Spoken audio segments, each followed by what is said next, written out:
ఇవే ఇవే జీవన తరంగాలు, ఇవే ఇవే జీవన తరంగాలు, జీవన తరంగాలు.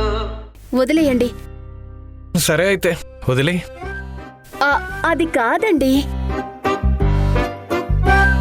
ఫంక్షన్ అయ్యాక నాకు ముందే ఈ సంగతి ఎందుకు చెప్పలేదని నన్ను అడగకూడదు. అప్పటిదాకా నువ్వు ఊరుకుంటావా? ఆ లోపే నీ మనసులో ఉన్నది చెప్పేస్తావు కదా. సరే అదేదో ఇప్పుడే చెప్పు. మీరు ఫ్రీగా ఉండబట్టి నాకు తెలిసింది నేను చెప్తున్నా. విన్నాక ఫైనల్ డెసిషన్ మీదే. ఇంత ఫ్రీడమ్ ఇస్తున్నందుకు థ్యాంక్స్ దీపు. ఏంటో చెప్పు. ఎవరైనా వింటే మీ ఫ్రీడమ్ ఏదో నేను లాగేసుకున్నాను అనుకుంటారు. అన్నీ నాకు చెప్పేచేస్తున్నారా ఏంటి? అవును, ఫంక్షన్కి మీ ఇంట్లో ఎవరెవరిని పిలుస్తున్నారు? నాన్నని పిలవను గాక పిలవను. ఇంటి ఫంక్షన్, ఆయన రాకపోతే బాగోదు. వచ్చిన నలుగురు ఏమనుకుంటారు? మీ నాన్న ఎక్కడంటే ఏం చెప్తారు? అడిగితే నేనే ఏదో ఒకటి చెప్పుకుంటాను. ఆయన రానే రావద్దు. ఒకవేళ వస్తే ఇంటిపై ఆయన నీడ కూడా పడకూడదు. మీ నాన్నంటే ఎందుకంత కోపం?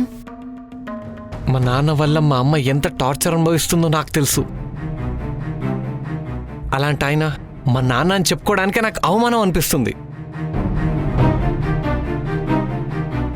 ఇలాంటి వాళ్ళని జీవితం అంతా జైల్లో ఉంచాలి. మర్డర్ చేసే వాళ్లకైనా అప్పుడప్పుడు జైలు శిక్షలు పడతాయేమో గాని మీ నాన్నలా మాటలతో చంపే వాళ్లకు జైలు శిక్షలు వేసే చట్టం ఇంకా రాలేదులేండి.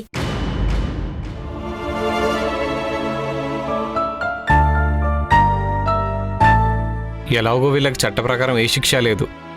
అందుకే ఇలాంటి వాళ్ళను ఒక విధమైన సోషల్ బాయ్కాట్ చేయాలి. ఇంటికి పిలవకూడదు. ఇలాంటి ఫంక్షన్స్ అప్పుడు అవాయిడ్ చేయాలి. నార్మల్ లైఫ్ ఇవ్వకూడదు. అదే పెద్ద శిక్ష.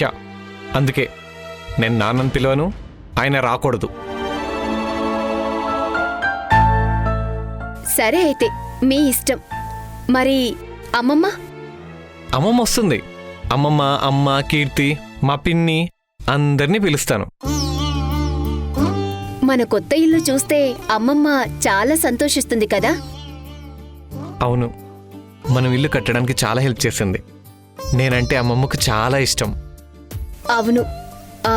అయితే మనం ప్రేమతో ఫంక్షన్ చేసుకోవడం తనకు కూడా సంతోషం. అయితే వచ్చాక కంఫర్ట్గా ఉంటారా లేదా అని. ఎందుకు? దేనికి? గృహప్రవేశానికి పెద్ద పెద్ద వాళ్ళని పిలుస్తున్నాం. దగ్గరి బంధువులని, దూరపు చుట్టాలని పిలుస్తున్నాం. అందరూ వస్తారు.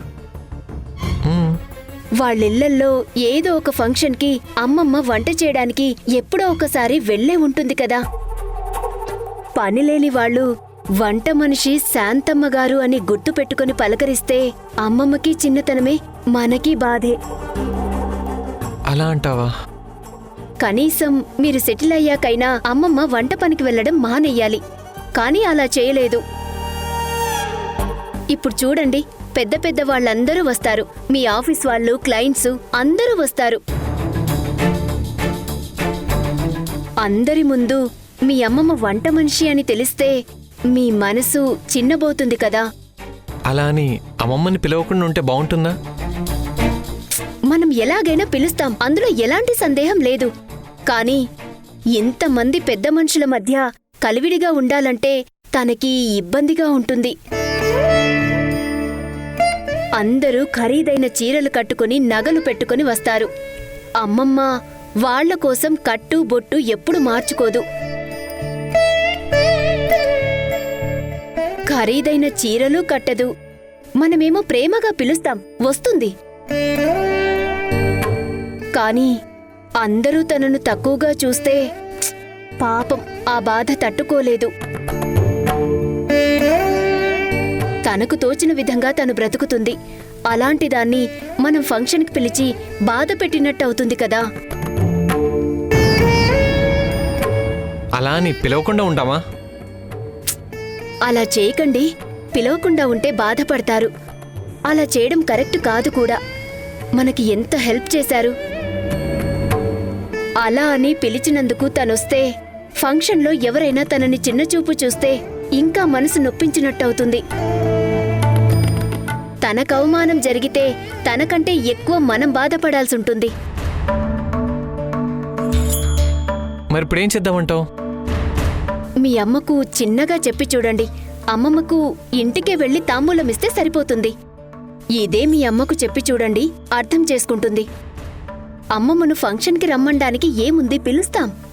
కానీ పిలిచే ముందు మనమే వెనక ముందు ఆలోచించుకోవాలి కదా.